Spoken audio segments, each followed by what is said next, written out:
آگے بڑھتے ہیں، ایک اور خبر پر بات کر لیتے ہیں۔ یہ خبر ہے اسرائیل کے حوالے سے۔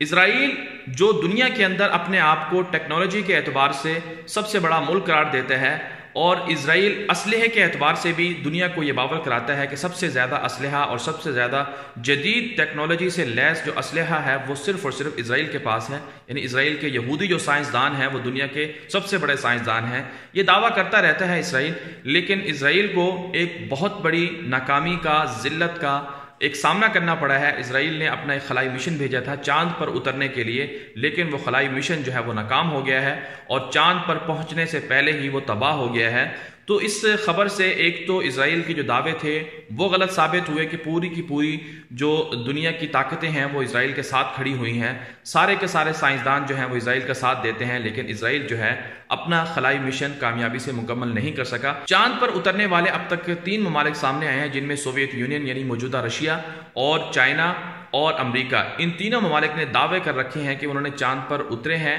اور چاند پر اتر کر انہوں نے تصاویر بھی حاصل کی ہیں، لیکن اسرائیل چوتھا ملک بننے جا رہا تھا، لیکن اسرائیل کا یہ جو دعویٰ ہے یہ ناکام ثابت ہوا ہے۔ اور بھارت کے اندر جو مودی سرکار ہے، مودی سرکار نے بھی اپنی عوام کو بیوقوف بنانے کے لیے دعویٰ کر رکھا ہے کہ 2022 تک وہ بھی چاند پر اترنے کے لیے ایک بندے کو بھیج چکے ہوں گے، اور خلائی مشن جو ہے وہ بھارت کا کامیاب ہو جائے گا۔ ہندو اور یہودی مل کر دعوے تو بہت کرتے ہیں، لیکن ان کے دعوے ہمیشہ جھوٹے ثابت ہوتے ہیں، جس طرح سے اسرائیل کی ناکامی کی صورت دنیا